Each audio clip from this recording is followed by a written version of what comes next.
Très bien.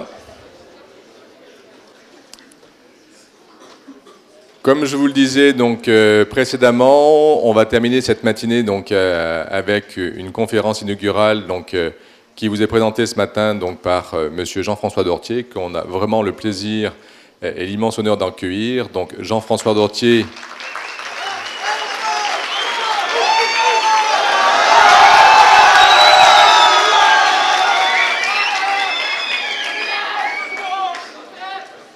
Vous voyez, en médecine, on est vivant. Donc Jean-François Dortier est le créateur et le rédacteur en chef de la revue Sciences Humaines.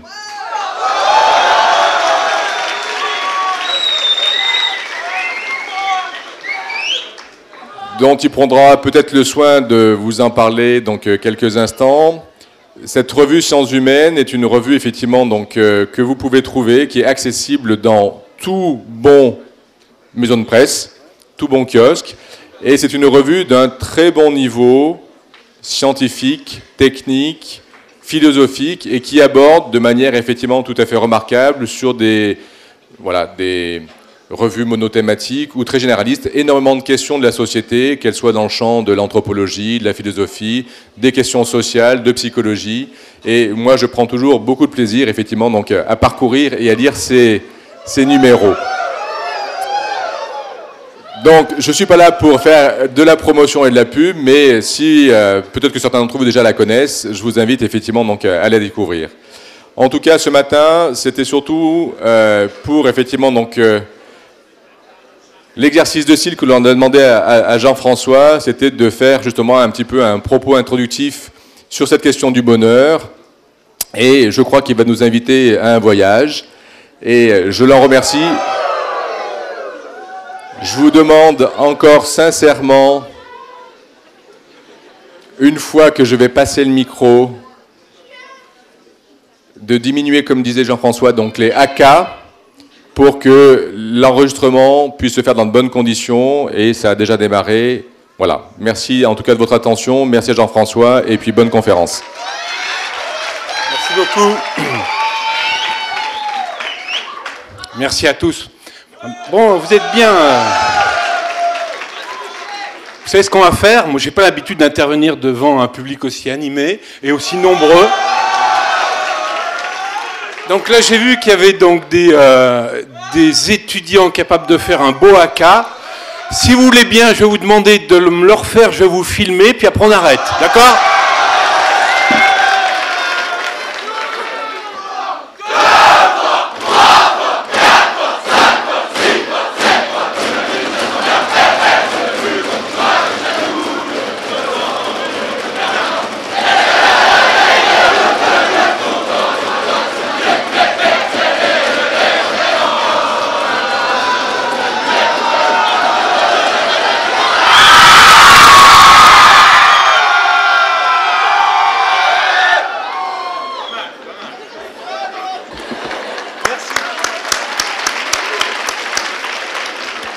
Merci à vous, ça va beaucoup impressionner ma femme et mes enfants quand je vais leur montrer ça.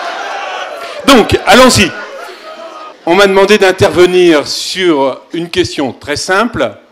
Le bonheur, comment ça marche? Ce que m'a demandé Pierre Fourneret. Donc j'aime bien les défis compliqués. C'est ce que je vais essayer de faire en 1h15. En 1h15, donc le bonheur, ça vaut pas plus. Vous allez comprendre pourquoi. C'est une question difficile et simple à la fois, déroutante, qu'on s'est tous posé et qu'on se posera toujours au cours de sa vie. Moi, ce que j'aime, effectivement, c'est traiter ça dans le cadre de Sciences Humaines, la revue que j'ai créée il y a maintenant 20 ans. Il y a quelques années, j'avais fait un numéro qui s'appelait « Les lois du bonheur ». Parce que je pense qu'il y a des lois du bonheur. Je vais essayer de les expliquer. Donc ça vaut le coup d'être là. Hein. Le dernier numéro s'appelle « Vivre en temps de crise ». C'est marrant, hein, comme les temps changent. Mais est-ce qu'on peut être heureux en temps de crise, par exemple? Bonne question. Donc, on va essayer de l'aborder. Je vais le faire à ma manière. Je pars de questions simples. J'essaye d'apporter les réponses les plus claires possibles, en tout cas celles que j'ai comprises, sans exégèse inutile, et en essayant de voir la pertinence des réponses qu'ont apportées les philosophes, mais également, parce que c'est ce qu'on va découvrir, il y a depuis, disons, une vingtaine d'années, le thème du bonheur ça a été emparé par les sciences humaines aussi. J'entends par sciences humaines, pour moi, au sens très très large, tout ce qui est l'étude de l'être humain. J'ai inclus donc autant la théorie de l'évolution, parce que nous sommes des primates et je pense que l'éthologie a à voir pour comprendre les êtres humains, que la neurobiologie, jusqu'à la littérature, en passant bien sûr par les sciences humaines que sont la sociologie, l'histoire, l'anthropologie, la psychologie et même l'économie. Il y a une économie du bonheur, une sociologie du bonheur, une psychologie du bonheur. Alors on va essayer de faire une sorte de, Pierre disait effectivement un voyage, je propose un voyage un peu candide de quelqu'un qui souhaiterait poser la question tout simplement, mais c'est quoi le bonheur? En allant voir des philosophes, leur demander comment, dans l'Antiquité, ils ont traité le problème, quelles furent leurs réponses, les limites de leurs réponses aussi, et puis on va aller voir ainsi différents spécialistes qui prétendent avoir apporté des lumières sur le sujet. Alors allons-y. D'abord, quand on commence la question du bonheur, l'incontournable, c'est de partir dans l'Antiquité au temps des sagesses antiques, chez les Grecs. On commence toujours par là, je vais faire comme les autres, et on va voir ce que disaient donc les sages d'autrefois. Et on commence toujours par la définition d'Aristote, qui est le pape de la philosophie antique, si on peut dire, avec Platon, et qui définit le bonheur comme le souverain bien, ce à quoi aspirent tous les êtres humains, dit-il. Et donc, c'est le but de toute vie, dit-il, mais la question se pose, mais oui, mais alors qu'est-ce que c'est? Comment le définir? Est-ce que, par exemple, le bonheur, c'est le plaisir? Si c'est le plaisir, est-ce que c'est un plaisir matériel, les plaisirs des sens, la nourriture, la sensualité, la sexualité, ou des plaisirs des relations humaines, l'amitié, l'amour, ou des plaisirs de l'esprit? Donc déjà, le mot plaisir, lui, il est un peu vague. Et puis il y a des plaisirs intenses et des plaisirs qui sont plus modérés. Il y a presque une loi qu'on pourrait établir de l'intensité du plaisir et inversement proportionnelle à sa durée. Par exemple, une joie, le concept de joie, qui est intégré au bonheur. La joie, c'est quelque chose d'éphémère et d'intense. La sérénité, c'est quelque chose qui a une plus longue durée, mais qui forcément est moins intense. Donc quand on dit le bonheur, c'est la recherche des plaisirs, oui, d'accord, mais on n'a pas beaucoup avancé. Donc il s'agit d'avancer un petit peu vers les différentes formules qui ont été proposées par les auteurs antiques. Alors commençons par eux. Un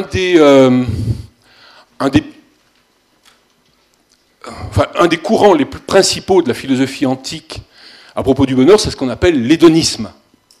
Donc la recherche des plaisirs. La définition première de l'hédonisme, un des principaux représentants de l'hédonisme, alors il y en a plusieurs, il y a Épicure, on va en parler, mais il y en a un autre qui est un peu moins connu, qui s'appelle Aristippe de Cyrène. Un beau nom, hein, ça a de la gueule, Aristippe de Cyrène. C'est un philosophe dont on sait peu de choses, il a vécu à Cyrène, aujourd'hui c'est en Libye. C'était un élève de Socrate, l'autre grand monument de la pensée classique, et il était tenant de cette théorie hédoniste de base qui consiste à dire être heureux, c'est rechercher les plaisirs d'ici-bas, donc les plaisirs, on pourrait dire charnels, plaisirs matériels, la nourriture, la sensualité. Alors, on peut conjecturer d'ailleurs beaucoup de choses sur ce que disait Aristippe de Cyrène, parce qu'en fait, on n'a aucun de ses textes. Hein. On le connaît de façon indirecte par des commentateurs qui ont parlé de lui. Aujourd'hui, un des représentants d'Aristippe de Cyrène, c'est M. Michel Onfray, philosophe dont vous avez entendu parler, très médiatique, et c'est en quelque sorte son maître à penser, Aristippe de Cyrène. Alors, mais qu'est-ce que ça veut dire recherche des plaisirs? Par exemple, on en a une expression aujourd'hui très contemporaine quand on dit que le plaisir, c'est s'éclater. Bon, c'est s'éclater, c'est rechercher c'est la fureur de vivre. Est-ce que, par exemple, le bonheur, ce serait ça? Ce serait chercher à tout prix le maximum de plaisir matériel, à travers la nourriture, le sexe, la fête, les amis, bref. Ibiza au XXIe siècle, c'est Aristippe de Cyrène à l'époque. Donc on peut s'interroger sur cette vision du bonheur qui est le maximum de plaisir, le plus intense, le plus fréquent et de nature matérielle. Alors cette vision de la philosophie, je vous dis donc, elle a une inscription très contemporaine dans la fureur de vivre. Il y a l'expression de Michel Onfray dit le bonheur. Il reprend une expression de Chamfort. Chamfort, c'est un auteur du XVIIIe siècle, peu importe. Il dit c'est jouir et faire jouir sans ne faire de mal ni mal à aucun autre. Ce serait ça finalement la définition de l'hédonisme. Jouir et faire jouir sans me faire de mal ni faire de mal à aucun autre. Est-ce que c'est tenable? On peut se poser la question, est-ce que c'est tenable comme mode de vie? Parce que, par exemple, nous sommes dans des sociétés où justement on a beaucoup de sollicitations, on a une capacité de pouvoir avoir des plaisirs matériels en abondance. Et ça aboutit à un paradoxe quand même, qui est celui que le plaisir, quand il est trop intense, quand il est trop fréquent, il va créer des phénomènes d'addiction, dont on reparlera plus tard au cours de ce cycle. Vous savez qu'il y a, puisque vous êtes en médecine, un centre du plaisir dans le cerveau, un circuit de la récompense qui n'est pas isolé sur un point, mais enfin, en général, on a réussi à trouver ce qui était le septum et le noyau accumbens, qui est niché au cœur du système limbique, et quand on le sollicite, eh bien, ça crée un plaisir intense, ressemblant à celui d'un orgasme sexuel, ou alors, pour un gourmand, celui de manger une glace à la fraise, enfin, tout ce qui est les plaisirs intenses de la vie sont sollicités. Alors on a fait, dans les années 50, il y a une expérience qui a été faite auprès de rats, par un Américain qui s'appelle Holtz, et qui a mis, greffé à l'intérieur du noyau accumbens d'un petit rat, une électrode, et qui permettait au rat de pouvoir appuyer et s'envoyer une propre décharge. Bon. Et quand le rat a compris que la petite décharge, quand il appuyait sur la manette, ça lui envoyait, ça excitait son centre du plaisir, alors il s'était mis à le faire de façon frénétique, en arrêtant même de manger, et jusqu'à 5000 fois par minute. C'est énorme. Donc c'était une excitation permanente. Bon. Alors je vois que ça fait rêver certains d'entre vous, mais après tout, ce système de stimulation intense, c'est ce qu'on retrouve aussi dans les drogues. C'est ce que procurent les drogues. Or, chacun le sait aussi, le propre de la drogue, c'est de provoquer un plaisir intense, mais de provoquer aussi une addiction. Et de provoquer une sorte de gueule de bois une fois que c'est terminé. Donc, en quelque sorte, on devient dépendant de ce plaisir intense, on y est enchaîné, et comme le montrent ensuite la plupart des expériences des drogués, peu à peu, la courbe du plaisir diminue, la dépendance augmente, la liberté de choix de le faire diminue, la dépendance augmente. De sorte qu'au bout de quelques temps, outre le côté un peu épave de la personne qui devient dépendante aux drogues dures, aux drogues intenses, il s'habitue, parce qu'il y a un phénomène d'habituation du cerveau, qui fait que le plaisir devient de moins en moins intense, et la douleur, la souffrance du manque, elle augmente. Et les raisons pour lesquelles on s'était mis à se droguer, c'est-à-dire trouver du plaisir et la liberté, souvent qui était celle de l'interdit, devient au bout d'un moment les raisons qui nous cherchent à nous faire quitter la dépendance, parce qu'on a perdu toute liberté et on a perdu le plaisir. Par contre, la souffrance s'est mise à augmenter. En gros, c'est le phénomène de la gueule de bois aussi. Vous faites un grand plaisir en soirée, vous buvez beaucoup et le lendemain, vous avez mal au crâne. Donc l'idée du plaisir intense, de la fureur de vivre, ça fonctionne un peu comme sans doute sur une période limitée de l'existence, dans des périodes bohèmes, ou peut-être sur une soirée, ou quelques temps. Mais ça peut difficilement être un mode de vie en permanence. Et cette définition du bonheur, donc, elle est peu crédible, à mon avis. Donc il y a eu d'autres auteurs qui ont cherché une définition un peu plus, on va dire, mesurée ou modérée du plaisir. Et je pense notamment à Épicure. Alors quand on parle d'Épicure et des épicuriens, il y a une fausse idée du terme, puisque justement le mot épicure au sens ordinaire veut dire les plaisirs des gens qui sont des hédonistes parce qu'ils aiment les plaisirs de la vie. Les plaisirs de la vie, c'est toujours à peu près les mêmes, justement. C'est la sensualité, c'est la nourriture, c'est le bon vin, c'est l'amitié, c'est... bon. Alors Épicure, qui vivait vers le IVe siècle avant Jésus-Christ, avait créé à Athènes un jardin d'Épicure. Alors le jardin d'Épicure, c'était un peu comme, c'était une école philosophique. À l'époque, on faisait des écoles philosophiques, hein, c'était des gourous qui rassemblaient leurs étudiants. Et donc dans ce jardin d'Épicure, on y cultivait les plaisirs modérés de la vie. C'est-à-dire qu'Épicure nous dit, bien sûr, le but de la vie, c'est le bonheur, c'est le plaisir, mais il faut distinguer les désirs. Et pour avoir le plaisir, il faut satisfaire un désir. Mais il y a les désirs qui sont naturels et ceux qui ne le sont pas. Il y en a qui sont nécessaires et d'autres qui ne le sont pas.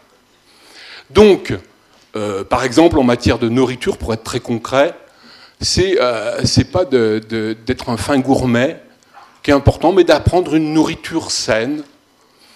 C'est d'apprendre à apprécier les choses simples. Ça nous parle aujourd'hui, parce que c'est un peu... En gros, il faut manger bio.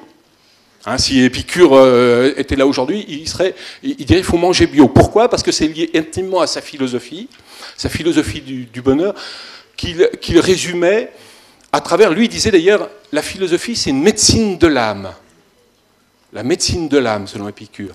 Et donc, le but, c'est de traiter les souffrances et puis d'apporter un maximum de santé, d'équilibre intérieur. Alors, où trouver cette santé ? Alors, il y a une formule en quatre leçons de vie. On appelle ça le tétrapharmacone. Tétrapharmacone, ça veut dire 4, tétrapharmacone, c'est le remède. Et donc, quels sont ces remèdes de la vie, dit-il ? 1. Ne pas craindre les dieux. Il n'était pas athée, hein. À l'époque, il y avait peu de gens athées, ils étaient polythéistes. Les dieux, c'était Jupiter, c'était Mars, c'était ça. Mais tu sais, mais finalement, ils ne s'intéressent pas aux êtres humains. Donc, c'est pas la peine de soucier des dieux. 2. Ne pas craindre la mort. Alors là aussi, c'est une idée aujourd'hui qui est devenue banale. Ben, quand je serai mort, finalement, je ne ressens plus rien, donc c'est inutile de craindre ce qu'il adviendra quand je serai mort, puisque je ne serai pas là pour éprouver la mort elle-même. Et donc, tous les fantasmes qu'on a de la mort, enfermés au fin d'un trou, ou privés de vie, ça n'a aucun sens, puisque je disparais et je ne suis plus rien, je n'éprouve plus rien, donc je ne dois pas craindre la mort. 3e leçon de vie, c'est rechercher les biens. Alors, je vous l'ai dit, les biens, pour lui, c'était les biens, les plaisirs simples de la vie. Donc, se nourrir de façon équilibrée, et là, il avait une idée qui est très contemporaine, hein, de la slow food ou de la nourriture bio. C'est-à-dire que si je mange trop, ben, je ne vais pas être bien. Je vais grossir, je ne vais pas être bien dans mon corps. Si je ne mange pas assez, j'aurai faim. Donc il faut que je trouve un bon équilibre, une santé, un équilibre du corps. Et c'est la même chose pour l'amitié, c'est la même chose pour l'amour. Donc on rejette un peu les excès, les passions excessives, pour rechercher la simplicité, ce qu'on appelle aujourd'hui la simplicité volontaire. Et ça vaut évidemment pour le rejet des vanités inutiles que sont le goût du pouvoir, le goût des richesses, le goût qui au bout du compte se retourne toujours dans son contraire et qui dévore celui qui est prisonnier du toujours plus de gloire, de pouvoir, de vanité. Bon. Alors là aussi, ça c'est des choses qui nous parlent, mais on peut se demander si, au fond, ça peut être une philosophie de la vie. Est-ce que vouloir simplement être en bonne santé physique, aimer les choses simples, vivre dans le jardin d'Épicure, entouré d'amis, avoir des bonnes conversations, écouter de la musique, ça peut être une philosophie de la vie. Pas sûr, c'est une philosophie de vacances, c'est une philosophie pour gîte rural, certainement, mais ça ne répond pas aux problèmes essentiels de l'existence. Vous devez trouver un travail, vous devez passer un concours, vous devez... Eh oui Peut-être qu'un jour vous aurez des enfants, il faudra les éduquer. Et donc cette philosophie, et c'est une épreuve, et vous avez peut-être d'autres grands projets, et donc cette philosophie de la vie, on le comprend bien comme étant une posture contre les excès, mais est-ce qu'au fond, elle permet de se satisfaire pleinement de l'existence ? Pas sûr, parce que je vous dis, bon, avoir une nourriture équilibrée, c'est bien, mais on ne peut pas vivre uniquement pour ça. Alors il y a d'ailleurs des visions encore plus rigoristes de la tempérance au temps des Grecs, c'était le stoïcisme. Le stoïcisme, c'est l'autre grande formule. Je vous ai dit l'hédonisme d'Aristippe de Cyrène, l'épicurisme, et puis le stoïcisme. Alors, le stoïcisme, c'est un immense courant philosophique aussi en Grèce, et à Rome. Je crois que vous avez d'ailleurs en lecture obligée M. Sénèque, qui était un Romain, qui a fait ses lettres à Lucilius, qui est un des représentants de l'épicurisme. Avec les grands noms, c'est Épictète, Marc Aurèle, qui était empereur. Il faut savoir que le stoïcisme, donc, à l'époque romaine, c'était l'équivalent du christianisme. C'était d'ailleurs le concurrent. C'était à la fois une philosophie de la vie très générale, plutôt athée, qui pensait que tout est matière, donc qui ne croyait pas à l'existence des dieux, qui était une philosophie politique et également un art de vivre, comme ce doit être une philosophie au sens des Grecs, c'est-à-dire simplement une recherche de la vérité, mais aussi une recherche de l'art de vivre. Donc on était stoïcien, on portait une robe, on portait une barbe, on devait avoir une vie digne de ce nom, on devait faire honneur à l'humanité. Et donc faire honneur à l'humanité, c'était, on retrouve des thèmes quand même, qui est le bonheur, bien sûr c'est un objectif, mais c'est aussi une illusion. C'est une illusion d'un bonheur éternel, d'un bonheur absolu pour toute son existence. Et le premier pas de l'homme lucide consiste à se défaire justement du mirage d'un bonheur absolu. Donc il y a une sorte d'idée de renoncement à l'absolu pour pouvoir apprécier vraiment les plaisirs de la vie. Et les plaisirs de la vie, pour le stoïcisme, c'est plutôt... Alors que l'épicurisme dit là c'est vraiment le plaisir, là c'est plutôt éviter la souffrance. Le stoïcisme est assez proche d'un autre courant qui est né en Asie, qui est le bouddhisme. Vous savez, les 4 vérités du Bouddha, hein, les 4 nobles vérités sont la vie et souffrance, première vérité, terrible. 2, la souffrance vient du désir frustré. 3, pour éviter les souffrances, il faut donc supprimer le désir. Et 4, comment faire? Alors il faut suivre l'octuple sentier. Alors l'octuple sentier, alors on redivise en 8 parties, c'est apprendre à penser juste, apprendre à... enfin, il y a 8 formules de sentier qui est la voie vers le bonheur. Bonheur qui n'est justement pas un bonheur absolu, qui est simplement se défaire de la souffrance.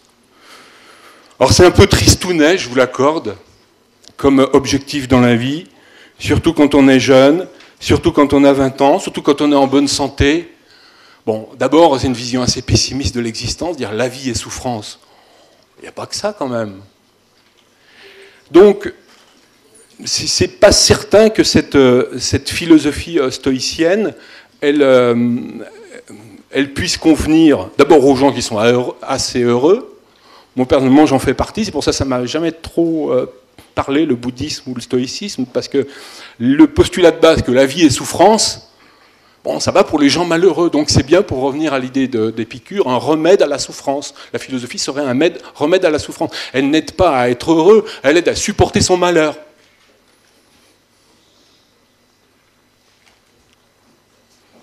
C'est déjà pas mal, mais pour ceux qui souffrent. Mais ça ne répond pas à la question de ceux qui ont envie de faire autre chose, parce qu'ils sont en bonne santé, ils ne souffrent pas trop, et ils aimeraient quand même savoir comment en avoir un petit peu plus. Et que faire de leur vie. Et là, on en vient à l'idée d'Aristote. Là, je crois que vous allez avoir un cours là-dessus. Aussi, Aristote, c'est une autre formule encore.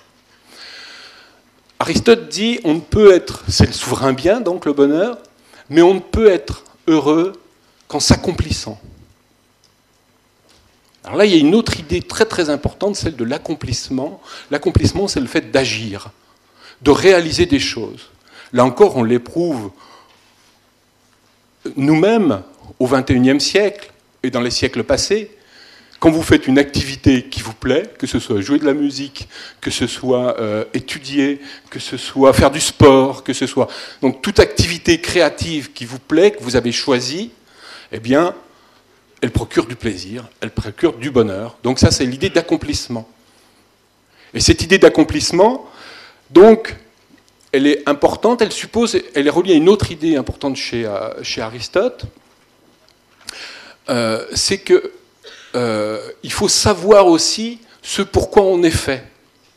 C'est-à-dire que pour s'accomplir, il faut réaliser un peu son karma, c'est-à-dire savoir qui on est, ce qu'on veut vraiment faire de la vie, et donc pas choisir des mauvaises orientations. Alors à son époque, ça veut dire quelque chose de très basique, l'esclave doit rester esclave, le maître doit rester maître, celui qui est destiné à devenir un grand écrivain doit devenir un grand écrivain, un grand philosophe plutôt, celui qui est destiné à devenir musicien sera musicien, bon. Donc il faut choisir sa voie, et c'est là-dedans qu'on pourra vraiment s'accomplir. Alors il y a un côté renoncement. Renoncement, il faut fermer des portes pour trouver une voie, et il ne faut pas se tromper de voie. Alors comment faire? C'est pas simple. Il y a des philosophes qui disaient, mais comment je peux savoir? C'est une question que posait Épictète, justement, tiens, un des stoïciens. Comment je peux savoir ce pourquoi je suis fait? Et il prend une image, il dit, comment le taureau doit se comporter, enfin, si on prenait souvent des images animales, est-ce que je suis un tigre, est-ce que je suis un taureau, est-ce que je suis un mouton? Eh bien, Épictète dit, eh bien, c'est dans le combat, quand le taureau arrive, quand l'ennemi arrive, quand le défi se présente à nous, et là, certains vont se comporter en combattant, en guerrier, d'autres vont fuir, d'autres vont subir, et c'est donc dans les épreuves de la vie qu'on se révèle. On révèle qui on est. Mais c'est une autre question, on en parlera une autre fois si vous voulez bien et si vous me réinvitez. Ça pourrait être un autre sujet de réflexion sur le sens de la vie.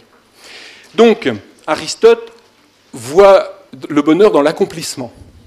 Vous savez, donc ça s'oppose assez fortement au stoïcisme épicuriste qui sont plutôt des philosophies de la contemplation, du lâcher-prise, de vivre dans l'instant présent.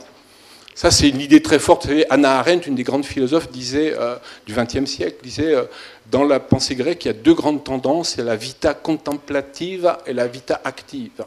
Alors, la vie contemplative, c'est celle qui consiste à dire justement, eh bien, je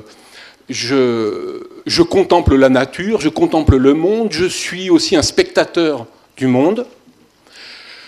Et la vie active, c'est j'ai quelque chose à faire de ma vie, j'ai une œuvre à mener. Et dans toutes les philosophies que j'ai résumées jusque-là, c'est-à-dire le stoïcisme, l'épicurisme, vous voyez bien qu'elles sont plutôt du côté du contemplatif. Ce n'est pas des philosophies, des épreuves de la vie qui s'affrontent aux questions comme le travail, la famille, la politique. Non, non. C'est je suis un consommateur, mais un consommateur modéré du monde, des plaisirs, puisque dedans on parle de la sexualité, de la nourriture, de l'amitié, de toutes choses qui ne sont pas des grandes œuvres dans l'existence. Donc, voilà les premières idées qu'on retrouve dans l'Antiquité sur le bonheur. On pourrait d'ailleurs prolonger dans toute l'histoire de la philosophie les autres théories, il y en a eu d'autres, mais au bout du compte, ce n'est pas la peine de s'y arrêter très longtemps, parce qu'elles reprennent toujours fondamentalement celles de l'Antiquité. Par exemple, si vous allez voir Spinoza, auteur du XVIIe siècle, grand nom de la philosophie, juif réfugié en Hollande, lui, il parle de la joie. Alors c'est un philosophe de la joie qui parle beaucoup de la joie, et une de ses idées de base, c'est que l'homme est un être de désir, il appelle cela le conatus, hein, le désir, et le but pour être heureux, c'est de satisfaire le désir, c'est pas de le refouler, donc il est contre l'ascétisme, contre les voies du rejet du désir, mais il faut, dit-il, trouver les désirs adéquats. Alors les désirs adéquats, c'est justement, on retrouve l'idée d'Aristote, c'est-à-dire ceux qui me correspondent. Si je veux être heureux, il faut que j'essaye de trouver, que je comble mes désirs, mais il ne faut pas que j'ai des aspirations, par exemple, trop élevées par rapport à mes capacités, ou trop différentes de ce que je suis au fond de moi-même. Vous voyez qu'on retrouve cette idée-là chez Spinoza. Si on remonte encore les siècles et on va au XIXe siècle, on va rencontrer M. Schopenhauer.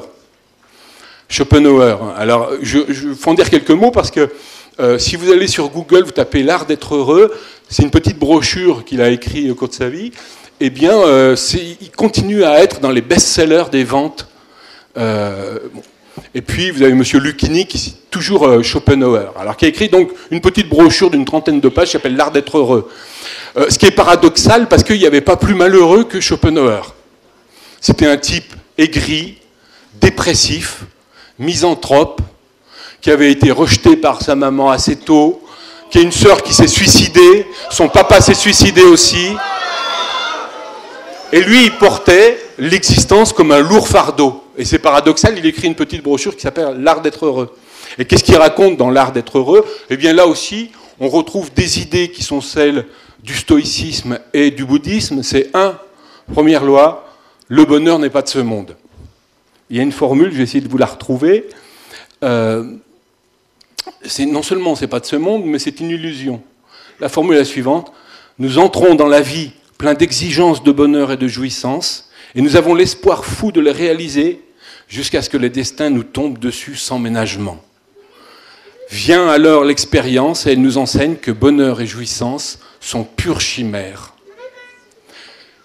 J'ai fait sur mon blog, au passage, si vous voulez, j'ai fait hier, je crois, ou avant-hier, en prévision de cette conférence, une petite présentation du bonheur selon Schopenhauer. Vous allez sur mon blog qui s'appelle dortier.fr, ou la 4e question. C'est le titre de mon blog. Vous allez trouver un texte sur le bonheur selon Schopenhauer. Au passage, je vous le rappellerai tout à l'heure, je vais mettre également le texte de la conférence, parce que je ne vous ai pas amené de PowerPoint. Moi, j'aime bien raconter des histoires, mais j'écris quand même un petit peu. Donc, je vais le mettre sur mon blog. Vous pourrez retrouver toutes les références, toutes les citations que je viens de vous donner. Et donc, pour ceux qui s'ennuient ou qui veulent faire autre chose, ils peuvent aller repartir aussitôt et aller attendre que le blog soit en ligne. Donc, la vie est souffrance et frustration, nous dit Schopenhauer, mais il donne ensuite 50 règles de vie. 50 règles de vie pour essayer, non pas d'être heureux, mais de supporter son malheur. Alors, première règle de vie, par exemple, il dit, il déconseille il faut éviter la jalousie, dit-il. Tu ne seras jamais heureux tant que tu seras torturé par plus heureux. Alors en fait, il faut savoir que lui était un jaloux, aigri, parce qu'il était philosophe, assez peu reconnu à son époque, très peu reconnu d'ailleurs. Il enseignait dans la même université que l'immense philosophe de l'époque qui était M. Hegel, où les étudiants se pressaient en nombre, comme aujourd'hui, pour venir écouter Hegel, et il y en avait 3 qui venaient écouter Schopenhauer. Et il détestait Hegel, et donc on comprend mieux sa formule quand il dit que tu ne dois pas être jaloux. Tu parles, et pas plus jaloux que lui. Règle numéro 3, ne pas trop s'éloigner de ses penchants naturels. Ce que j'ai dit tout à l'heure. Donc il ne faut pas forcer sa nature. Règle numéro 6, il faut limiter le cercle de ses relations. On offre ainsi moins de prise au malheur. Alors lui, c'était un misanthrope. Il détestait les gens. Donc pour lui, voilà, il faut limiter. Mais il est quand même assez lucide parce qu'il dit aussi, quelque part, il ne sert à rien donc, de vouloir forcer sa nature. Et certains se sentent bien dans la solitude, d'autres aiment la compagnie, certains sont des créatifs, d'autres des contemplatifs. Donc, il n'y a pas non plus de recette unique pour le bonheur. Ça, c'est une leçon importante. Si ça dépend de sa nature, et si j'aime les gens, j'aime être en compagnie, alors c'est là que je vais trouver mon plaisir. Et pour les loups solitaires, c'est l'inverse. Donc il est inutile de rechercher une formule unique au bonheur, puisqu'elle dépend aussi des aspirations de chacun et de sa structure de personnalité. Alors, si on vient aujourd'hui au XXIe siècle, on s'aperçoit qu'au fond, il y a aujourd'hui beaucoup d'ouvrages qui paraissent sur la philosophie, ça n'arrête pas. C'est une avalanche, c'est une production éditoriale abondante, des petites philosophies du bonheur, selon Socrate, selon Nietzsche, selon Schopenhauer, selon les anciens. Et vous avez d'ailleurs des gourous, des vedettes même de la philosophie. Alors j'ai cité tout à l'heure Michel Onfray, on pourrait parler de André Comte-Sponville, Alexandre Jolien, on pourrait parler, tous représentent au fond des formules qui ne sont pas très loin de celles des sagesses antiques, qui est un mélange entre l'épicurisme et le stoïcisme, avec plus ou moins de réussite. Par exemple, Alexandre Jolien, vous avez peut-être lu ou vu, parce que c'est un philosophe assez particulier, qui est handicapé moteur, et qui a écrit beaucoup de livres sur l'existence, et qui prend le stoïcisme comme un défi pour sa vie. Est-ce qu'on peut être heureux quand on est handicapé ? Alors lui, il dit, il faut par exemple renoncer au désir inutile. Désir inutile, je ne pourrai jamais être grand, beau, fort, avec avoir une tablette de chocolat et séduire les filles avec le corps que je me trimballe. Donc je dois accepter ma condition. Comme c'est un garçon honnête, d'ailleurs, il a écrit, je crois l'an passé, un livre qui s'appelle « Le philosophe nu », où il raconte que, en fait, c'est très difficile d'être à la hauteur de cette ambition. Même un désir qu'il sait par nature impossible, il ne sera jamais comme ses amis, beau, séducteur, et ça. Il dit, je ne peux pas m'empêcher de le vouloir. Et il raconte même un jour, il va en librairie, il achète un livre de Sénèque et de Spinoza, et puis il glisse entre les deux un petit manuel, c'est comment avoir un ventre plat. Parce que quand même, le soir, il fait quand même un petit peu de musculation vis-à-vis de sa femme, il aimerait bien quand même. Il aimerait bien ressembler à un type normal, voire un type beau, et ne pas se faire moquer de lui. Et il souffre quand il prend un bus, il raconte aussi une histoire, et des filles se moquent de lui, parce qu'en disant, regarde l'autre qui marche. Voilà. Et ça, il en souffre. Et il dit, normalement, le philosophe ne devrait pas en souffrir. Il devrait être au-dessus de ça. Et c'est même le b.a.-ba de sa philosophie.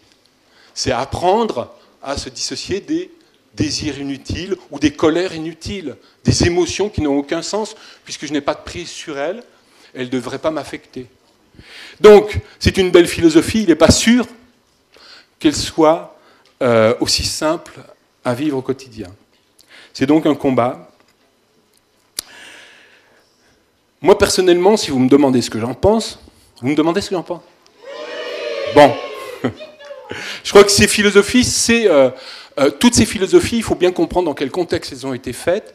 Elles ont été faites par des gens qui sont les philosophes antiques sont des jeunes gens de bonne famille, qui n'avaient pas à travailler, qui n'avaient pas d'autres loisirs que justement de débattre de philosophie, de se poser les questions de est-ce que je m'engage en politique, est-ce que je m'enrichis un petit peu plus ou pas.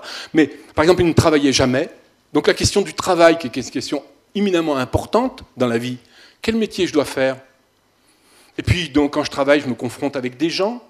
Et puis je dois me mobiliser pour passer des diplômes ou des concours, vous en savez quelque chose.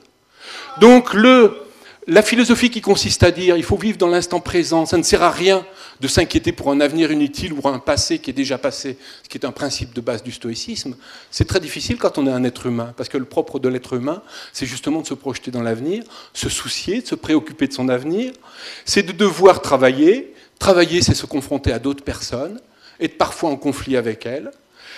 C'est aussi vouloir avoir une famille, et puis avoir des enfants, et s'en occuper. Et ça, on ne trouve rien dans ces philosophies de la vie. Ce sont des philosophies de gîte rural, c'est comme ça que je les appelle, c'est-à-dire de vacances, qui nous aident voilà, à passer de bonnes vacances, des bons moments de repos, ou à supporter les douleurs. Donc on va passer, à mon avis, à d'autres, on pourra discuter de ça tout à l'heure, mais on va passer à un autre versant, un autre regard sur la philosophie, sur le bonheur, puisque je vous ai dit qu'on allait se promener un peu au regard non seulement des philosophes, mais aussi des sciences humaines, pour voir s'il y a d'autres façons d'envisager le bonheur en adoptant cette fois-ci un point de vue scientifique. Alors, qu'est-ce que ça veut dire un point de vue scientifique ? C'est utiliser les sciences de la nature, les sciences de l'humain, pour aborder la question du bonheur. Ça, c'est tout à fait nouveau. Je vous dis, ça a une trentaine d'années. Jusque-là, c'était le domaine réservé des philosophes, le bonheur. Et puis, il y a quelque temps, on s'est commencé à se poser la question. Par exemple, il y a une discipline qui est peu présente en France, mais qui existe beaucoup aux États-Unis, qui s'appelle la psychologie évolutionniste. Vous avez peut-être entendu parler, qui est en gros une psychologie darwinienne, qui envisage l'être humain comme un produit de l'évolution, et le cerveau humain comme un long héritage évolutif, et qui se pose la question de, notamment, est-ce que les êtres humains sont faits pour être heureux ? Et il y a un psychologue évolutionniste qui s'appelle Michael Widerman, qui, en 2007, dans Scientific American, a écrit un article qui s'appelle « It's so hard to be happy ». C'est si dur d'être heureux.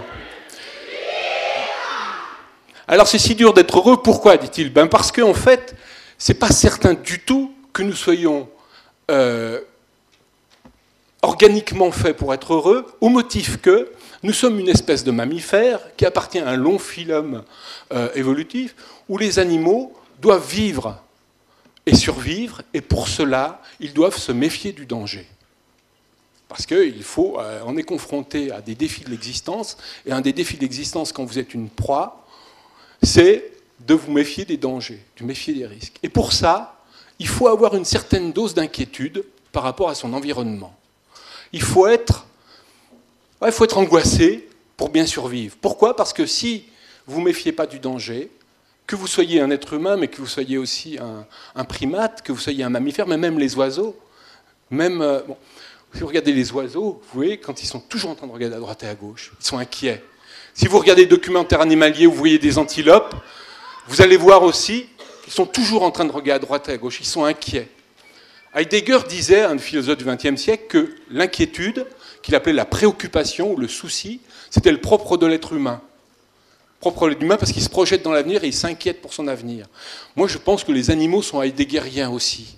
C'est-à-dire qu'il y a une inquiétude fondamentale, une angoisse fondamentale des menaces, des dangers de l'extérieur, qui à la fois nous pourrit la vie et en même temps est adaptatif, est nécessaire pour bien vivre. Parce que si on ne se méfie pas du danger, alors on va prendre trop de risques. Et donc, on va courir à la mort rapidement. C'est comme si on n'avait pas de douleur. Vous savez, ceux qui ne ressentent pas la douleur, ce n'est pas du tout un bonheur, ils se brûlent, il y a donc des troubles.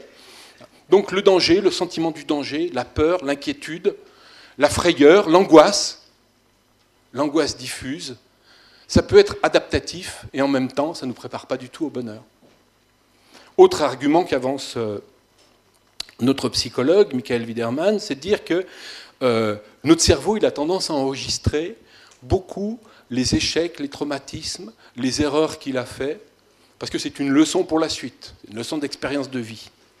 Donc on a plutôt tendance à se souvenir des expériences cuisantes, et ça aussi c'est adaptatif. Ça nous sert pour le lendemain, évidemment, pas répéter les mêmes erreurs, mais du coup, ça nous pourrit un peu la vie aussi. C'est-à-dire qu'on a tendance à se rappeler plus de nos échecs que de nos succès. Il en déduit donc cette idée que les hommes, les êtres humains plutôt, ne sont pas faits pour être heureux. Alors, comme heureusement en science, tout le monde n'est pas d'accord, il y a d'autres théories, il se trouve quand même qu'il y a des psychologues évolutionnistes qui disent exactement le contraire. Tout ça pour vous dire que, quand on est dans le domaine scientifique, pour moi, ça ne veut pas dire qu'on s'est émancipé des débats d'école comme en philosophie. Parce qu'il y a aussi un autre phénomène qui est assez courant dans le comportement humain, c'est ce qu'on appelle le biais d'optimisme. C'est-à-dire que pour s'engager aussi dans des actions, il faut y croire. Il faut y croire, c'est-à-dire qu'il faut parfois être optimiste par rapport à la vie, au-delà, à nos projets, au-delà de ce qu'il est raisonnable de croire. Et ça, ce biais d'optimisme, il a été mesuré beaucoup en psychologie. Il a donné lieu d'ailleurs à un livre aussi, auquel je vous renvoie et je mettrai sur mon blog, de Tali Charlotte, qui est une chercheuse en neurosciences, qui a publié l'an passé un livre qui s'appelle « Tous programmés pour être optimistes », qui est la thèse exactement inverse que celle que je viens de signaler, et qui consiste à dire, et qui consiste à démontrer, par de nombreuses expériences psychologiques, c'est qu'on a toujours tendance à être optimiste par rapport à l'avenir, à se croire plus fort que l'on est. Et d'ailleurs, c'est ce qu'on fait en début d'année avec les résolutions. Ah, cette année, je vais arrêter de faire ci, je vais faire ci, tant de choses. Ah, pour demain, on sera capable de faire tant de choses. On les a déjà oubliées dans les résolutions d'il y a 15 jours ? Non ? Bon, tant mieux. Tant mieux. Mais on a toujours tendance à en faire trop, a toujours tendance à y croire, et puis à recommencer la même erreur. Et ça, c'est un biais d'optimisme. Et ça, elle nous rend la vie plus agréable, parce qu'on a le sentiment, finalement, qu'on y arrivera un jour, même après avoir répété des échecs, eh bien, il y a plein de gens qui disent « Oui, mais demain, c'est le bon. Cette fois, je vais y arriver, c'est sûr. Je suis né sous une bonne étoile. » C'est ça, le biais d'optimisme aussi. Quand on fait, par exemple, des sondages auprès des Français pour savoir s'ils sont optimistes ou pas par rapport à l'avenir, vous savez que les Français, c'est les plus pessimistes au monde. Ils disent « Non, le monde va mal, les guerres, les crises... » Bon. Mais quand on demande « Mais vous, comment ça va ?» « Ah, mais moi, ça va. Moi, je ne me plains pas. » Donc, il y a un pessimisme énorme par rapport, s'il vous plaît, il y a un pessimisme énorme par rapport à la société, mais on a toujours un optimisme personnel qui est plus important. Et ça nous aide à vivre. C'est la petite lueur qui nous fait vivre quand même, qui nous fait croire que demain sera meilleur qu'aujourd'hui, pour soi. Donc, vous voyez qu'en matière de psychologie évolutionniste, on peut dire une chose, l'homme n'est pas fait pour être heureux, puis en même temps, au fond, il est quand même optimiste. C'est un peu contradictoire, hein, je suis désolé, mais c'est comme ça. On pourrait s'interroger, toujours en restant dans le domaine de la biologie, si finalement il n'y a pas aussi des gens qui sont plus heureux que d'autres constitutionnellement. C'est-à-dire, est-ce que finalement il n'y a pas des gens qui sont programmés pour être heureux et d'autres qui seraient programmés pour le malheur? J'entends programmés par le fait que dans les gènes, il y aurait une production de sérotonine. Vous savez que la sérotonine, c'est la fameuse hormone qui donne de l'optimisme. Hein, on va la mettre dans les antidépresseurs, qui va permettre de booster ou pas l'existence, de voir la vie en rose ou plutôt en gris. Et ça, tout le monde le sait. Tout le monde sait qu'il y a des gens autour de soi qui sont plutôt déprimés, tristounets, toujours malheureux, toujours droupis. Hein, et puis d'autres qui sont plutôt heureux. Et quel que soit ce qui leur arrive, eh bien, on va avoir des personnalités plutôt dépressives, plutôt déprimées. Je ne parle pas des dépressions sévères, hein, mais plutôt tristounettes, et puis d'autres plutôt optimistes. Donc ça voudrait dire que nous sommes inégaux, face au bonheur, et ça pourrait être lié tout simplement à une constitution génétique et hormonale. Et pour lutter contre ça, finalement, la seule solution, ce serait d'avoir recours aux médicaments. Après tout, les antidépresseurs sont là pour essayer de rebooster un moral qui serait dans des périodes de crise pour des dépressions, mais il y a aussi des personnes qui le sont toujours. J'ai retrouvé, par exemple, je vais essayer de vous citer ça, sur un forum. Moi j'aime bien aller sur les forums de auféminin.com. On y trouve des tas de choses intéressantes sur les comportements humains. Et là, j'en ai trouvé un qui date d'il y a quelques semaines. C'est une jeune femme qui dit la chose suivante. Je vous lis son témoignage, parce que vous allez voir, c'est un appel à ses copines virtuelles. Hein, et elle raconte son témoignage et elle dit la chose suivante. Voilà 2 ans, à la suite d'une dépression, mon médecin m'a prescrit du Deroxate pour remonter la pente. Oh, merveille, je me sentais enfin vivre. Toute ma vie, je me suis senti triste, mal dans ma peau. J'avais l'impression que chaque jour à vivre était une épreuve. Il fallait que je me force pour toutes sortes de choses qui sont normales pour la plupart des gens, et je n'ose même pas vous dire quoi. Le soir, j'étais complètement vidé, et puis finalement, j'ai décidé d'arrêter le Deroxate il y a 2 mois de mon plein gré, et avec succès jusqu'à il y a 1 semaine. Et ça a recommencé à aller mal, et tout ce que je vous ai décrit plus haut recommençait. Finalement, je suis allé voir mon médecin et il m'a dit que mon corps ressentait le manque de Deroxate, seulement maintenant parce que mon cerveau recommençait à perpétrer la dépression. Il fallait donc que je fasse un choix selon lui entre soit je prends du Deroxate, mais peut-être pour toute ma vie, et je serai plus sereine, plus heureuse, soit je n'en prends plus et je devrais lutter et l'accepter toute ma vie. Ça me déprime profondément. J'ai donc recommencé à le prendre aujourd'hui, mais avec la culpabilité et le sentiment d'avoir besoin d'une pilule magique pour être heureuse au quotidien, car j'en suis incapable sans. Qu'est-ce que vous en pensez? C'est elle qui pose la question auprès de ses amis. Donc vous voyez que voilà, il y a des gens qui sont plus ou moins gâtés en matière de bonheur, et on n'y pourrait pas grand-chose si ce n'est peut-être des pilules du bonheur qui s'appelaient le Prozac, on appelait ainsi le Prozac, hein, ou le Lexomil. Donc, mais je crois que Pierre en reparlera plus longuement. Donc il y a, vous voyez, des façons d'étudier le bonheur aussi à travers la biologie, la théorie de l'évolution, à travers les neurosciences. Il y a même maintenant justement des neurosciences du bonheur qui se développent. Alors quittons le domaine des sciences de la nature, parce qu'il faut quand même que j'ai encore combien de temps? Un quart d'heure? Plus, hein, un peu plus. On va aborder un autre sujet. Non, j'ai oublié de ça, oh non, encore une demi-heure, allez. Parce qu'il y a encore plein de choses à dire, notamment, rentrons dans le champ des sciences de l'humain. C'est développé aussi depuis quelques années une économie du bonheur. Alors, qu'est-ce que c'est une économie du bonheur? Ça se formule par une question toute simple, c'est est-ce que l'argent fait le bonheur? La formule courante. Est-ce qu'il y a un rapport entre la richesse matérielle et le bonheur. Jusque-là, on résolvait la question par des formules plus ou moins plaisantes, que vous connaissez toutes. Le bonheur, l'argent ne fait pas le bonheur, mais il y contribue. J'aime bien, moi, celle de Jules Renard, qui disait non, si l'argent ne fait pas le bonheur, ben, rendez-le. Il y en a une autre aussi d'Alexandre Vialat, que j'aime beaucoup, c'est l'argent ne fait pas le bonheur, surtout quand on en manque. Bon, c'était assez marrant. Mais celle que je préfère, c'est celle d'un humoriste anglais, qui s'appelle Millikan, qui disait « L'argent ne peut vous procurer le bonheur, mais il peut vous apporter des formes de malheur plus plaisantes. » Elle est mignonne, celle-là. Alors, au-delà des formules, on peut se demander quand même si on ne pourrait pas étudier objectivement le lien entre le niveau de richesse et le bonheur. Eh bien, ça a été fait. Et ça a été fait même depuis quelques années de 1000 manières. Par exemple, on a mené des enquêtes auprès des gagnants du loto. C'est assez anecdotique, mais c'est assez intéressant parce qu'il y en a pas mal maintenant. Et d'ailleurs, c'est diligenté par les sociétés nationales de l'auto qui mènent des enquêtes pour savoir le degré de bien-être avant et après avoir gagné au loto.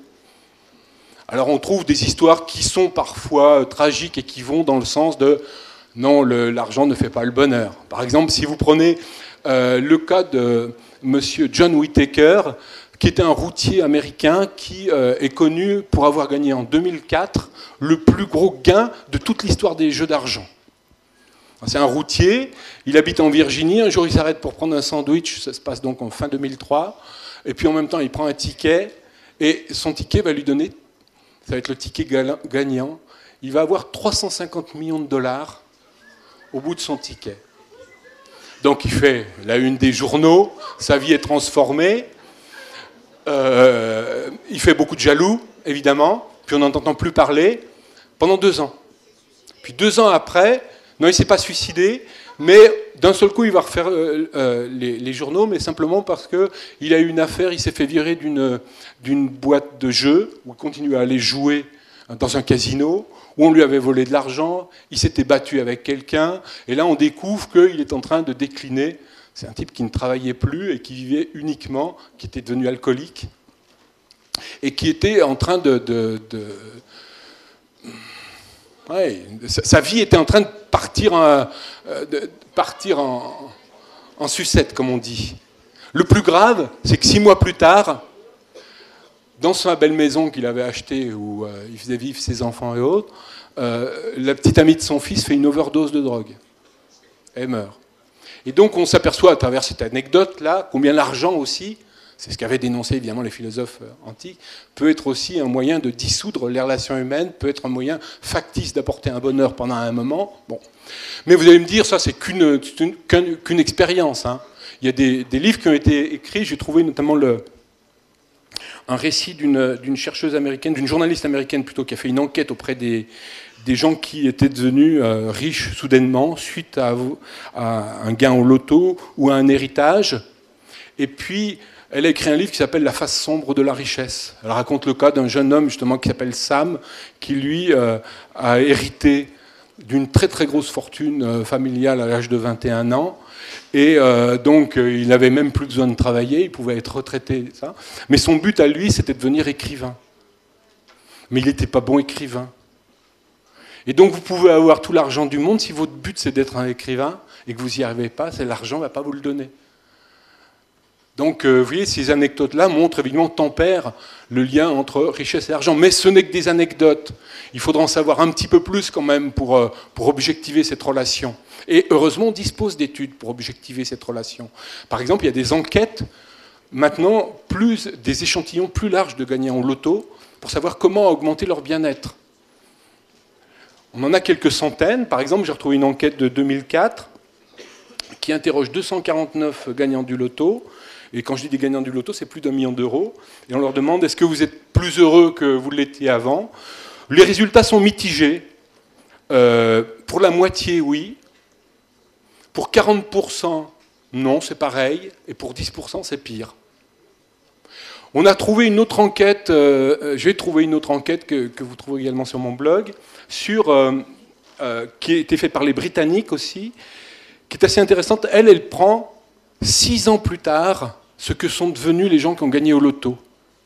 Et là, elle les interroge et on s'aperçoit que 6 ans plus tard, pour la plupart des gens, ils sont revenus à leur état psychologique antérieur, selon leur déclaration. C'est-à-dire qu'ils ont connu un moment de bonheur intense, puis petit à petit, vous savez, les plaisirs, ils s'usent.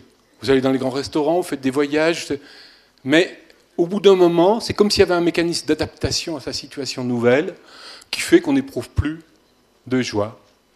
Comme quand vous avez le bac, hein, vous êtes très très heureux le premier jour, c'est comme si vous aviez gagné le loto, vous êtes fou de joie, pendant une semaine, pendant les vacances qui suivent, c'était pour hier pour vous, mais moi c'était il y a 30 ans. Bon, je peux vous dire, je ne me réveille pas le matin en me disant « ça y est, j'ai le bac !» Non, on diminue. Je vous en raconterai une tout à l'heure d'ailleurs sur le bac, ça me fait encore souffrir. Donc, on a aussi des enquêtes encore plus approfondies, là, enfin, sur un plus vaste échantillon, sur les liens entre le niveau de revenu des populations et leur niveau de bien-être. Alors ça, c'est assez intéressant. Là, il ne s'agit plus de gagner en loto, c'est des enquêtes qui disent, mais finalement, est-ce qu'on peut faire des sondages pour connaître les niveaux de bien-être des gens? On leur demande de classer, est-ce que vous êtes heureux sur une échelle de 0 à 10? Et puis, combien vous gagnez? Alors là, on a maintenant beaucoup d'enquêtes au niveau national, au niveau même des comparaisons internationales, et puis d'évolution dans le temps. Que disent ces enquêtes? Premièrement, on s'aperçoit que quand on étudie dans le temps l'évolution du bien-être en fonction du développement d'un pays, par exemple au Japon, ça a été fait déjà sur 40 ans, ces enquêtes, qui s'appellent les enquêtes de well-being, de bien-être, on s'aperçoit que en 40 ans, en 1960 et 2000, le PIB a été multiplié par 5 par habitant, c'est-à-dire la richesse nationale par habitant a multiplié par 5. Et concrètement, ça veut dire quoi? Ça veut dire que on a des appartements, on a un frigo, on a une télévision, on a une voiture, on a un confort matériel quand même qui est incomparable, les douches, sur une période. Mais le niveau bien-être n'a pratiquement pas évolué. Le niveau de bien-être déclaré. Ça a donné lieu d'ailleurs à ce qu'on a appelé le paradoxe d'Esterlin. Richard Esterlin, c'est un économiste new-yorkais qui a mis en évidence donc ce paradoxe dès 1974. C'est-à-dire que quand on regarde la courbe d'évolution d'un pays et de sa courbe de croissance, on s'aperçoit que dans les pays pauvres, il faut être honnête, on est moins malheureux, on est plus malheureux en général. Quand on est à un stade plutôt qui précède le développement, le niveau de bien-être est plus bas, parce qu'il ne faut quand même pas déconner, quoi. Quand on est dans la dèche, quand on ne peut pas se soigner, quand on ne peut pas se loger, quand on ne peut pas envoyer ses enfants à l'école, et quand on doit se battre tous les jours pour boucler en pensant à la fin du mois, c'est pas simple. Mais arrivé à un certain stade, disons celui des classes moyennes, après il n'y a plus de progrès. Donc on peut doubler, tripler, quadrupler son niveau de vie. Évidemment, on ne double, on ne triple pas son niveau de bonheur. Donc voilà ce que dit le paradoxe d'Esterlin. Ce qui a amené d'ailleurs à une grosse réflexion récente sur la mesure de la richesse. Vous le savez sans doute. Donc les économistes ont commencé à s'interroger depuis quelque temps sur d'autres indicateurs que le PIB pour mesurer la richesse d'une population. Au motif que une des bases de l'économie moderne, c'était l'idée que plus une société s'enrichit, plus les gens s'enrichissent à l'intérieur de cette société, plus ils vont connaître du bien-être. Plus de confort, plus de santé, plus d'éducation, donc plus de bien-être, donc plus de bonheur personnel. Et on s'aperçoit que non, ça ne marche pas comme ça. On a eu des premiers indices dans les années 80, quand on s'est aperçu qu'au Japon, qui à l'époque était un pays qui faisait rêver l'Occident par ses taux de croissance, il y avait un taux de suicide qui était à peu près aussi un des plus élevés de la planète. C'était pareil pour la Suède. Donc là, cette remise en cause importante du lien entre la richesse et le bonheur, elle a invité à reconsidérer les indices même de la richesse. Qu'on ne peut plus, plutôt du bonheur, évidemment qu'on ne peut pas assimiler à la richesse, et donc au PIB, c'est-à-dire au produit intérieur brut. Donc depuis quelques années, paraissent d'ailleurs des nouveaux indicateurs pour mesurer, des nouveaux indicateurs de bien-être, où on introduit à côté du PIB par habitant, d'autres indicateurs, comme celui justement des enquêtes de bien-être, des enquêtes de longévité, du taux de suicide. Bon, alors il y a plein d'indicateurs nouveaux qui sont apparus. Et là, on peut faire une carte du bonheur mondial, et là, elle ne reflète plus du tout celle des richesses. Par exemple, si vous allez sur Internet, vous allez voir la carte du bonheur qui s'appelle Happy Map. Happy Map, c'est voilà, la carte du bonheur, c'est une carte mondiale qui est faite par un ONG américaine. Vous voyez que le premier pays au monde en termes de bonheur, c'est le Costa Rica. Tu vois, le Costa Rica. Plus, ça veut dire la côte riche. Enfin, c'est pas connu comme étant le pays. En deux, le Vietnam. Alors, les Français, ils arrivent en 26e position entre la Slovénie et l'Ukraine. Enfin, un truc où on n'a pas envie d'être, quoi. Excusez-moi pour les amis ukrainiens ou les Slovènes, mais bon, on n'avait pas l'habitude de se mesurer comme ça. Donc on a aussi des mesures qui sont faites à l'intérieur d'un pays pour savoir si en fonction des classes sociales, des niveaux de revenus, eh bien, il y a une corrélation avec le bonheur. Parce que souvent c'est difficile d'un pays à l'autre, on n'est pas sûr que les enquêtes sont les mêmes, qu'on prend tous les indicateurs, bon bref. Alors au sein d'un pays, au moins une certaine homogénéité dans les revenus, dans les enquêtes, bon. Et là encore, le paradoxe d'Esterlin marche relativement. Il est contesté, c'est-à-dire qu'on s'aperçoit quand même que, comme je vous le disais, dans les basses couches de la population, dans les populations les plus pauvres, les plus précarisées, non, il n'y a pas autant de bien-être que dans les classes moyennes. Et dans les classes moyennes supérieures, on a quand même significativement un bien-être supérieur. Mais ce n'est pas du tout une relation proportionnelle. Pas du tout, du tout, du tout. Ce qui amène donc à dire, la plupart des spécialistes, enfin plutôt si on fait le bilan de ces recherches, on est amené à dire quelque chose comme... Comment je l'ai formulé? Il y a une relation entre la richesse et le bien-être, elle existe, mais c'est une relation qui est faible. C'est tout ce qu'on peut dire. C'est pas grandiose hein, comme résultat, mais c'est comme ça. Mais on le comprend intuitivement, quoi. Dans la dèche, c'est pas facile à vivre, mais si vous avez beaucoup d'argent, c'est pas pour autant que vous êtes plus heureux. Donc il faut aller un petit peu plus loin, creuser cette relation. Donc on s'est demandé, mais alors quels sont les facteurs qui agissent si ce n'est pas la richesse? Et là, on a aussi beaucoup d'autres enquêtes qui ont porté, est-ce que c'est le travail? Est-ce que c'est la famille? Est-ce que c'est la religion? Est-ce que c'est l'âge? Et là, on a plein d'enquêtes sur le bonheur au travail. Alors là encore aussi, bon, il y a un truc pas révolutionnaire, on s'aperçoit que les gens qui ont un travail sont plus heureux que les chômeurs. Bon, c'est pas extraordinaire. J'aurais aimé trouver des choses, par exemple, des comparaisons entre ceux qui travaillent et des inactifs.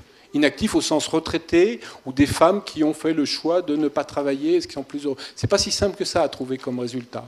Et quand on aussi mène des enquêtes sur le bonheur et le travail, on s'aperçoit qu'il y a bien une relation, c'est-à-dire que la plupart des gens disent oui, dans mon travail je suis heureux, mais en même temps, le stress n'arrête pas d'augmenter. Donc c'est pas aussi simple que ça de mesurer le lien entre le travail et le bonheur.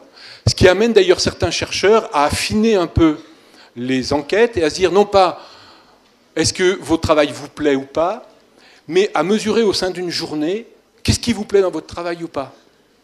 Les réunions, travailler tout seul, et donc là on a quand même des indices plus précis de ce qui sont les facteurs du bonheur. Et là encore, on découvre quoi? Ce qu'avaient déjà anticipé les philosophes, c'est-à-dire que oui, le travail c'est important, parce que c'est un facteur de reconnaissance, c'est un facteur d'épanouissement, c'est un facteur... ça amène de l'argent aussi, donc le travail ça compte. C'est indéniable. Mais, l'enfer c'est aussi les autres. On doit malheureusement travailler avec des gens, et quand il y a du conflit au travail, ça vous pourrit la vie. Il n'y a rien de pire. Donc, à la fois, il est indispensable d'avoir un travail pour trouver un certain épanouissement, et pour dire les choses crûment, on s'emmerde au bout d'un moment quand on est en vacances.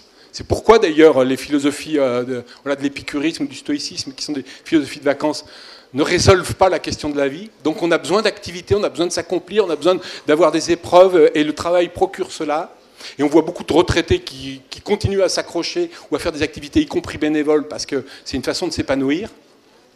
Mais en même temps, dès lors qu'on est enclenché dans un milieu de travail, alors ça va générer aussi du stress, des conflits. Vous voyez, le bonheur et le malheur s'accrochent bras l'un à l'autre aussi. On peut dire la même chose sur la famille. Un des facteurs les plus importants, quand on mène des enquêtes sur le bien-être, on s'aperçoit que le fait d'être en couple apporte un bénéfice en termes de bien-être par rapport au fait d'être célibataire, ou d'être seul plutôt.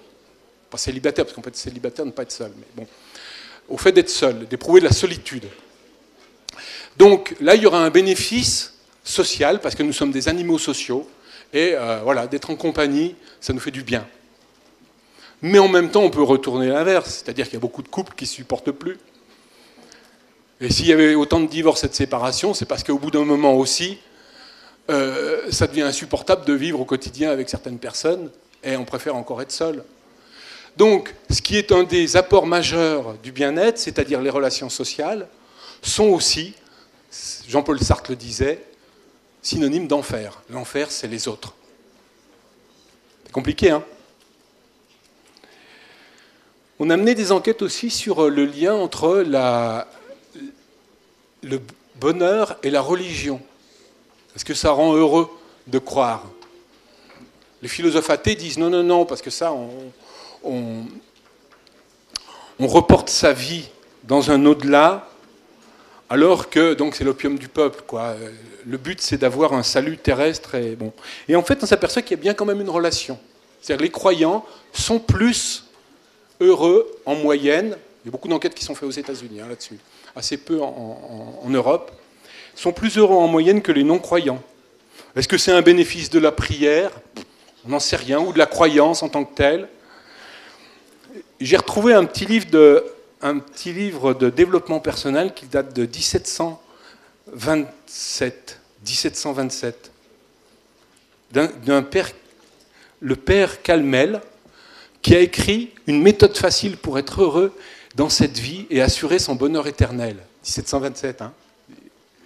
Et alors il explique que la charité chrétienne, c'est bien, parce que l'amour de l'autre, ça apporte du bonheur. Donner, c'est plus important que de garder pour soi. Et donc, on est doublement gagnant, parce que le chrétien réalise un double bénéfice, il a un plaisir immédiat, et en prime, il a le salut éternel quand il donne ce qu'il a.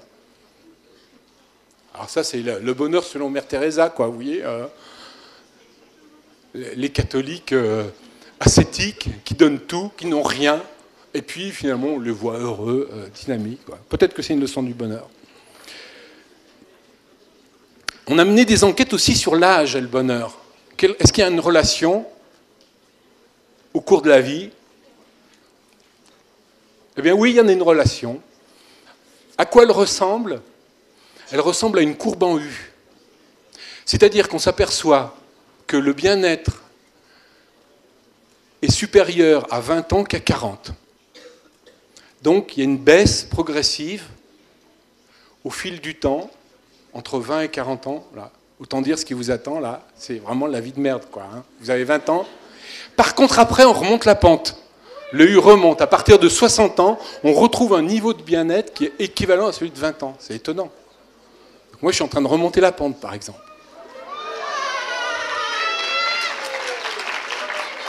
Donc cette courbe en U, c'est assez robuste. On a plein d'enquêtes. Encore récemment, l'INSEE a fait une enquête là-dessus.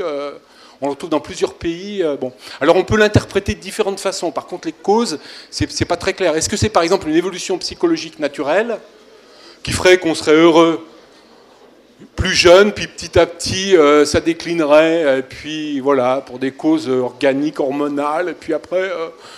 je ne sais pas, l'expérience de la vie avec l'âge qui entraînerait finalement une certaine sérénité, une sagesse. Le mot d'ailleurs qu'on employait pour dire la sagesse des philosophes, c'est celle qu'on emploie aussi pour parler celle de l'âge.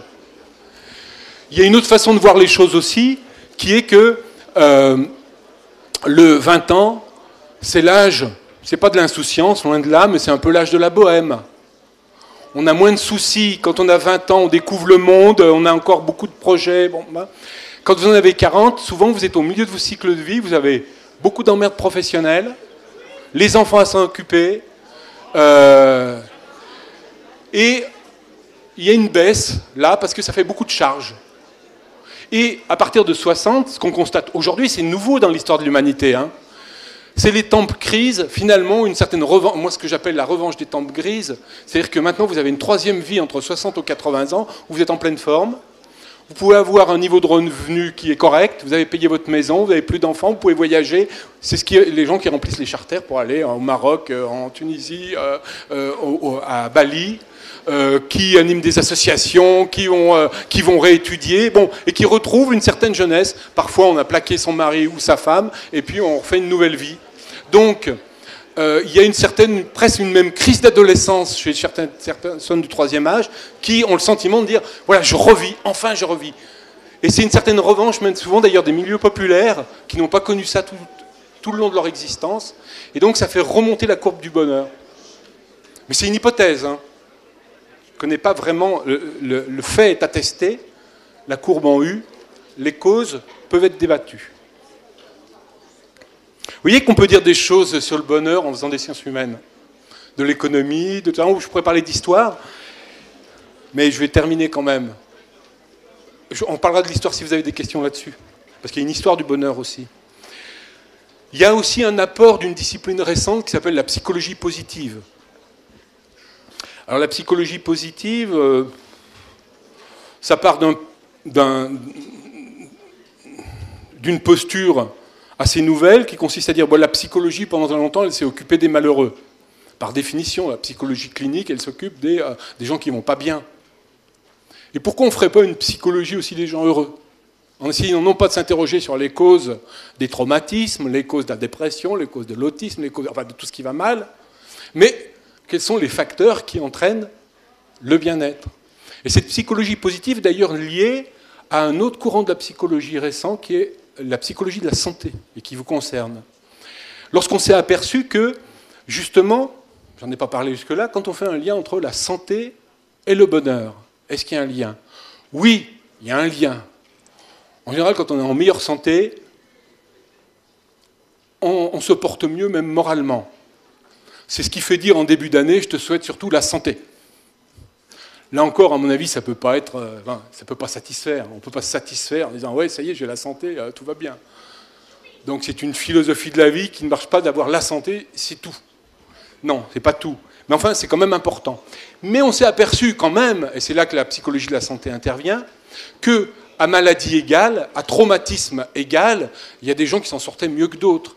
Parce qu'il y a des gens qui font face. Par exemple, les études sur le cancer montrent qu'il y a vraiment deux typologies de personnes, des gens qui sont abattus, qui s'effondrent, qui deviennent dépressifs, et d'autres qui font face. Aux États-Unis, on appelle ça le coping, le faire face. Certains même ont des formules troublantes. Il y a une enquête d'un sociologue, Philippe Bataille, qui dit « Je remercie, finalement je suis content d'avoir eu un cancer, ça m'a changé mes valeurs, ça m'a changé mes représentations, je me suis mis à me battre ». Et il y a une sorte d'euphorie qu'on trouve chez certains malades, une phase d'euphorie face à la maladie, parce que d'un seul coup, ça réorganise leurs représentations, leurs valeurs, et puis ils se mettent à combattre. Et positif, comme on dit.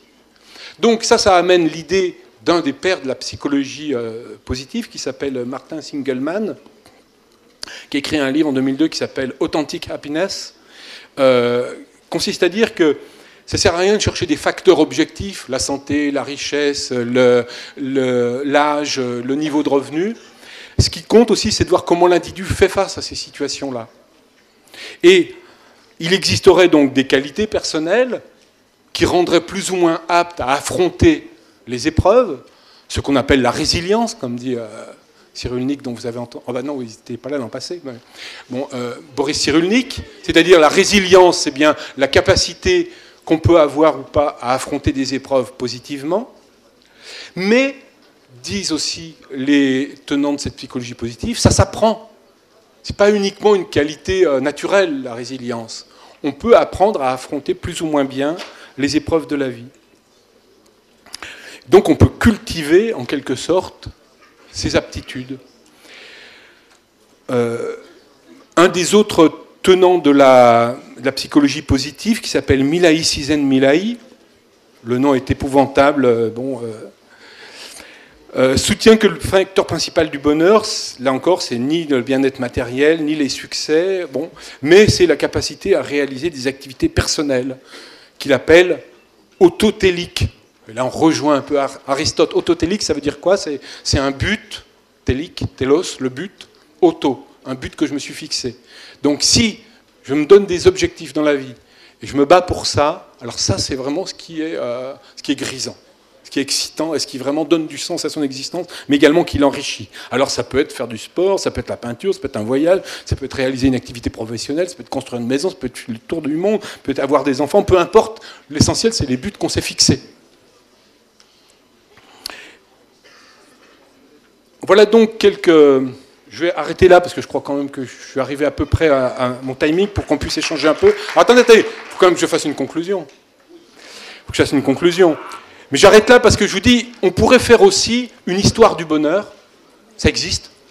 On pourrait faire aussi une sémiologie du bonheur. Là, je vous parle de toutes les sciences humaines. La sémiologie, c'est la science des signes, où on cherche à interpréter finalement les images du bonheur.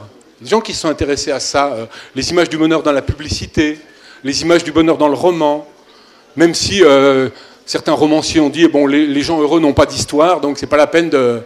On ne peut pas leur raconter le bonheur. Faux, je peux témoigner. Faux, bien sûr, les gens heureux ont une histoire. Donc on pourrait, par exemple, il y a un ouvrage de Douglas Carnegie qui s'appelle La poursuite du bonheur. Non, on peut raconter de belles histoires qui ne sont pas des histoires béates, qui sont des histoires de born again, de renaissance, voilà. Donc la littérature pourrait en parler aussi, et moi j'intègre la littérature dans les sciences humaines. Donc, que retenir? Moi je retiens 3 ou 4 formules. 1. La notion de bonheur, je dis, c'est quelque chose d'ambigu. C'est-à-dire qu'il peut exister plusieurs choses, ça peut être le plaisir. Mais si c'est le plaisir, de quoi parle-t-on? Plaisir matériel, plaisir spirituel, des relations sociales. Ça peut être intense ou pas intense. Ça peut exiger ou pas une discipline. L'autre jour, je courais. Je suis marathonien. Moi, c'est mon plaisir. Et en courant, je rattrape une jeune femme et je discute avec elle, qui courait plus vite que moi, et je la rattrape et on commence à discuter un peu. Et comme je préparais... Non, pas du tout pour ça. L'objectif était beaucoup plus prosaïque que vous le croyez. Même pas... Non, c'était pas de conclure, c'était de la doubler et de montrer que j'étais le mec et qu'elle devait rester derrière. C'était encore plus archaïque. Malheureusement, elle était un petit peu plus forte que moi. Alors on a quand même discuté un peu et je lui dis mais pourquoi vous courez? Elle me dit c'est parce que ça me fait plaisir. Ça me fait plaisir. Je lui dis non, faux. Tous les coureurs à pied, surtout les marathoniens, parce qu'elle préparait le marathon comme moi, savent bien que se mêle cette réponse générale, quand on creuse un peu, elle ne reflète pas la réalité des choses parce que c'est un défi qu'on s'est fixé, mais on souffre beaucoup. Parce qu'il faut sortir 3 ou 4 fois par semaine, parce que parfois il fait froid, parce qu'on n'a pas envie. Donc, oui, on connaît ce qu'on appelle le high run, parfois, au bout d'une heure et demie de course, il y a des endorphines où on se sent bien, mais il y a quand même beaucoup de souffrance aussi, il y a beaucoup d'efforts, il y a beaucoup de combats contre soi-même. Et le coureur qui veut se donner des objectifs, il est obligé de donner une discipline de vie. Pour revenir à la question du plaisir, dans toutes les activités humaines qui demandent un effort, le sport... Ça peut être passer un concours, ça peut être écrire un livre, ça peut être... Il y a un mélange entre des épreuves qu'on s'inflige et donc une certaine part de douleur qui va être payée d'une récompense ultime. Après, peut-être, mais donc, là aussi, il y a bien imbrication entre les deux. C'est-à-dire, comme on le dit couramment, il faut parfois se faire du mal pour se faire du bien. Et une vraie récompense de plaisir se paye parfois au prix d'une souffrance antérieure. Donc vous voyez que c'est ambigu, cette notion de bonheur. Deuxièmement, on peut retenir quand même que le bonheur idéal, total, universel, c'est une illusion. Voltaire disait « il n'y a pas de bonheur, il n'y a que des instants de bonheur ». Alors peut-être quand même qu'il y a des gens, et c'est la troisième conclusion, qui sont plus heureux que des autres, parce qu'il y a des conditions quand même assez robustes au bonheur. On en a vu certaines qui sont peut-être de nature biologique ou évolutive. Et puis il y en a d'autres qui sont liées aux conditions sociales, le niveau de revenu, les croyances religieuses, le travail, la vie en couple. Et puis, est-ce qu'il existe un apprentissage du bonheur ? Personnellement, je serais plus sceptique. Je dirais que les philosophes, ils nous ont appris plutôt à supporter la souffrance. Mais pour l'expérience que j'en ai, parce que j'en connais un certain nombre de philosophes du bonheur qui vendent plein de livres sur des recettes du bonheur, j'en connais aucun qui est heureux. Personnellement, j'en connais aucun. Je connais Michel Onfray, je connais Christophe André, je connais ça. C'est tous des gens qui mènent des combats. D'ailleurs, quand on écrit 2 livres par an et qu'on se mène un combat, c'est que... Bon, mais ça, c'est une autre question. J'aurais pas dû m'embarquer là-dessus, de dénoncer les collègues. En plus, vous m'avez dit que ça allait passer sur Internet. Ça fait rien. L'accomplissement est un point important. Oh, puis je vais arrêter là. Hein. Ouais, je vais arrêter là.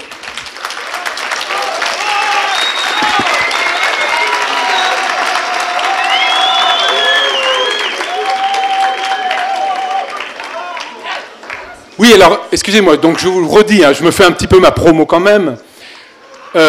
Soit vous allez voir dans Sciences Humaines, vous allez pouvoir trouver des choses sur le bonheur, soit je vais mettre en ligne la semaine prochaine sur mon blog, qui s'appelle La 4e question, le texte de cette conférence ou un article qui s'appelle Les lois du bonheur. Je l'ai écrit comme ça. Pourquoi la 4e question ? C'est le nom de mon blog. Et là encore, je vous donne un petit truc à glisser dans vos devoirs de philosophie si vous en avez un à faire sur le bonheur. Emmanuel Kant disait que toute la philosophie, toute l'histoire de la philosophie se résumait à 4 questions. Première question, que puis-je connaître ? Que dois-je faire ? Que m'est-il permis d'espérer ? Et une 4e question, c'est qu'est-ce que l'homme ? Moi, je préfère dire qu'est-ce que l'être humain ? Alors, que puis-je connaître ? C'est la philosophie de l'esprit. Que dois-je faire ? C'est qu'est-ce que je dois faire de ma vie ? Donc, philosophie de l'esprit, c'est recherche de la vérité, recherche de la connaissance, d'une méthode pour bien penser. 2, que dois-je faire ? Est-ce que le but de la vie, comme disait Aristote, c'est le bonheur, le bien, le souverain bien ? Ou est-ce que c'est de s'accomplir ? On l'a vu à l'instant, s'accomplir, réaliser quelque chose, ce n'est pas forcément toujours synonyme de bonheur. On peut se fixer des objectifs dans la vie, juger faire des choses importantes dans le domaine musical, créatif, artistique, architectural, politique, qui ne sont pas forcément du bonheur personnel, mais qu'on juge important. Un 3e objectif de la vie, c'est d'être quelqu'un de bien. C'était le but de Emmanuel Kant qui disait non, non, non, le but de l'être humain, ce n'est pas d'être heureux, c'est de faire le bien. Et si j'avais eu le temps de parler de l'histoire du bonheur, j'aurais expliqué que finalement c'est une idée nouvelle. En Occident, disait Saint-Just, c'était le révolutionnaire qui a fait couper beaucoup de têtes au passage, il disait le bonheur pour tous, c'est une idée nouvelle en Occident. Donc, il y a plusieurs formules de l'existence, l'accomplissement, le bonheur, la dignité, et puis, 3e question de Kant, que m'est-il permis d'espérer ? Bonheur terrestre, bonheur dans l'au-delà, et à la fin de sa vie, il dit toutes ces questions-là, ces 3 premières questions, que puis-je connaître, que dois-je faire, que m'est-il permis d'espérer, se résume à une 4e, c'est qu'est-ce que l'être humain ? Qu'est-ce que l'homme, disait-il ? C'est le nom de mon blog, je l'appelle la 4e question, voilà pourquoi je l'appelle comme ça, parce que c'est le début des sciences humaines, et j'espère vous avoir montré que les sciences humaines apportent des éclairages sur l'être humain, et peut permettre de reprendre sous un regard nouveau des vieilles questions philosophiques ou d'adolescents. Voilà, merci.